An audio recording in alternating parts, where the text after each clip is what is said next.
Hoje vamos falar de crias, mais especificamente, crias humanas, vulgarmente chamados de bebés. Porquê? Porque tenho uma pergunta curiosa para lhe colocar. Por que razão nascem mais homens do que mulheres? Claro que nesta pergunta está implícito que de facto nascem mais homens do que mulheres. Mas será que é mesmo assim? É, mas por pouco. Eu já explico. Isto é matemática. É menino ou menina? Vai ser. Ah, não binária, portanto.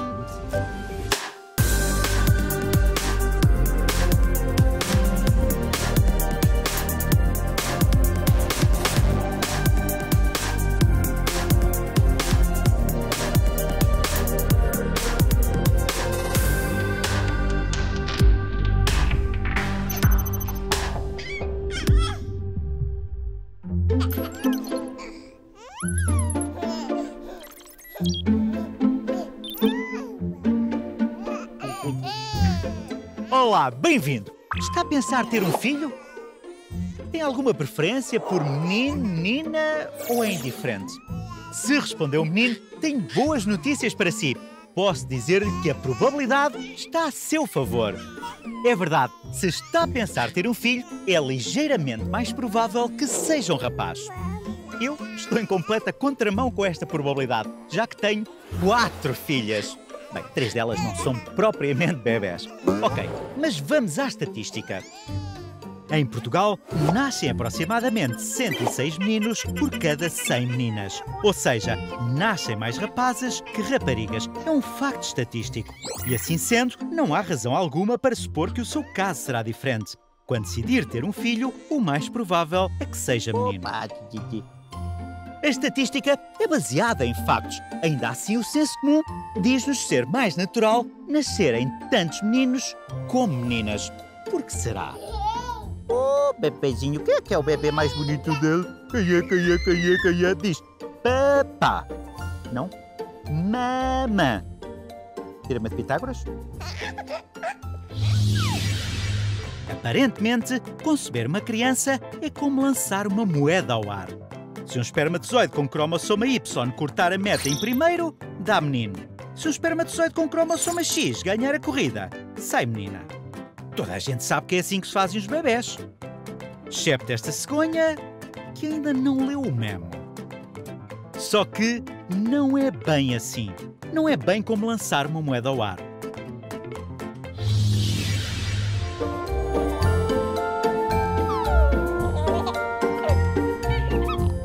Na verdade, a percentagem de fêmeas e machos à nascença é uma característica da espécie, que muitas vezes não tem nada de metade.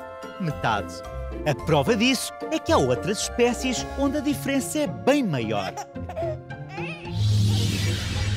Por exemplo, nos elefantes marinhos é ao contrário. É normal haver 2 ou 3 fêmeas por cada macho à nascença. Um caso ainda mais extremo é o das abelhas, onde é normal haver umas 250 abelhas por cada zangão. E porquê que umas espécies têm mais machos à nascença do que outras?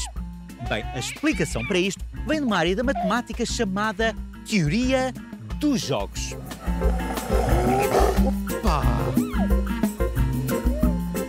A teoria dos jogos foi uma teoria desenvolvida pelas suas aplicações à economia. Ainda assim, como qualquer boa teoria matemática, acaba por ter muitíssimas outras aplicações. Atualmente, a teoria dos jogos é muito usada em biologia evolutiva e ajuda-nos a entender melhor a evolução das espécies. Quando o animal tem uma certa característica, por exemplo, umas patas mais altas ou um pescoço mais comprido, de certa forma está a jogar a sua vida com uma certa estratégia. Se for uma boa estratégia, se o pescoço mais longo lhe permitiu, por exemplo, alimentar-se melhor, ele irá deixar mais descendentes. Ou seja, esta foi uma estratégia ganhadora. No final, essa estratégia, essa característica, será herdada através do ADN e os seus descendentes continuarão a jogar com ela.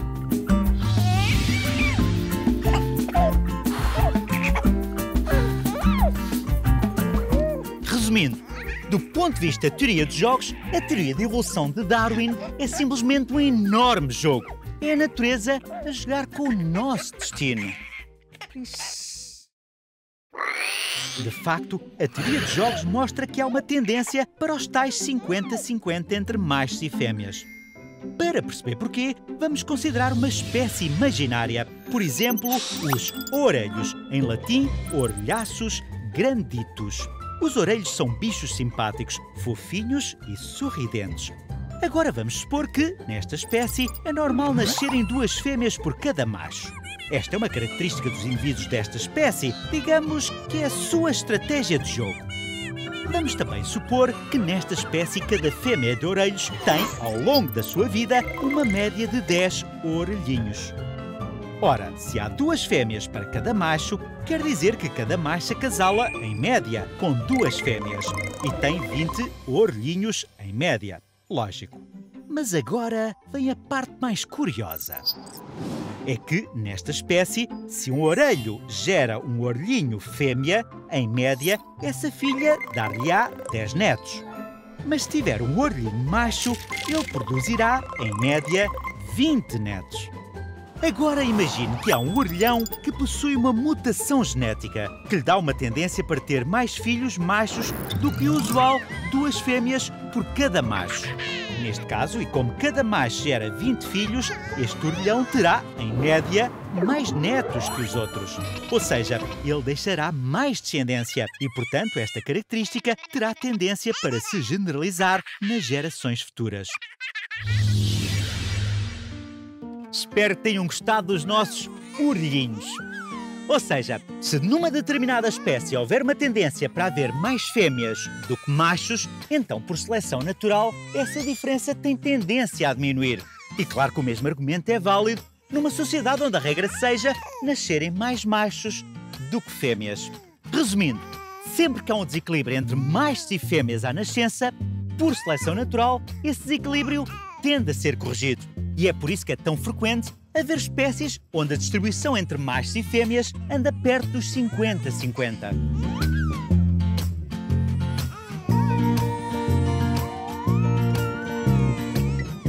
Mas então, por que é que há espécies como a nossa, os humanos, onde não temos os 50-50 entre homens e mulheres à nascença previstos pela teoria dos jogos? Bem, há várias explicações possíveis e não há um consenso científico sobre esta questão. Espécies diferentes podem ter razões diferentes. Mas vamos ver o caso dos humanos. Está explicado. Neste gráfico podemos ver o número de mulheres e homens em Portugal nas várias faixas etárias.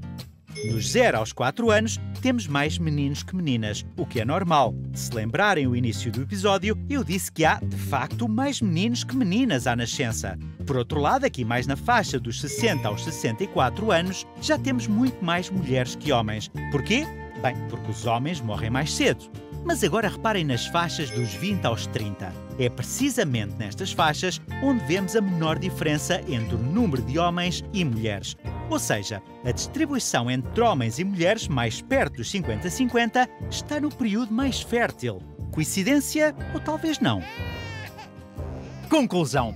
Não é descabido pensar que nós, humanos, estamos programados como espécie para ter uma distribuição entre homens e mulheres que se aproxima dos 50-50, não à nascença, mas sim durante o período mais fértil. O que faz sentido, dado que é essencialmente nesta faixa etária que se fazem bebés e que decide quem deixa descendência e quem não deixa.